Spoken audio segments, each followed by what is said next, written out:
Saúdos dende as ondas do cruceiro. Somos a tua emisora. Escóitanos.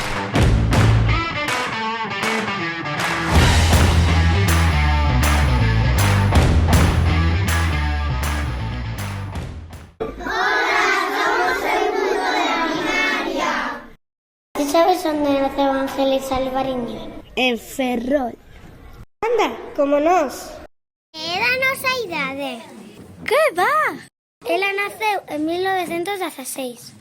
Tería agora 109 anos. Interesante. Sabes unha cosa curiosa dela? Dime. Con só 3 anos xa sabía ler. Sí, e ademais tiña moito interese pola música. Porque a súa nai era pianista. Sempre viviu aquí.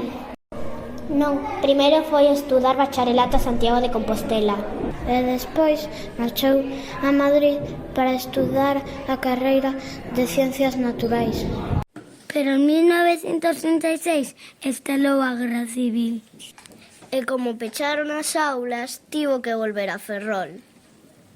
Aproveitou ese tempo para aprender idiomas.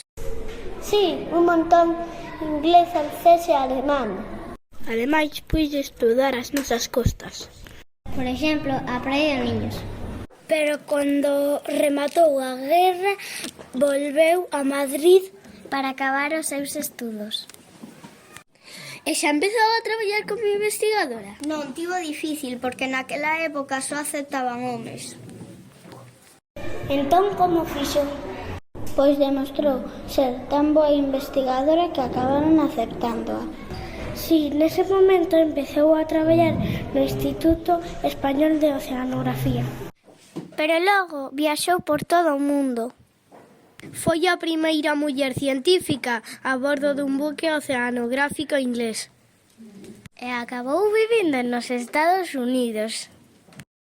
E sobre que investigou? Pois sobre especies mariñas como plancton. De feito, descubriu 22 especies ao longo da súa vida. Ninguén antes as estudara. Por exemplo, o Ketognathus sagittabruni. Ou a Hydromedusa Alicia alvarinoae.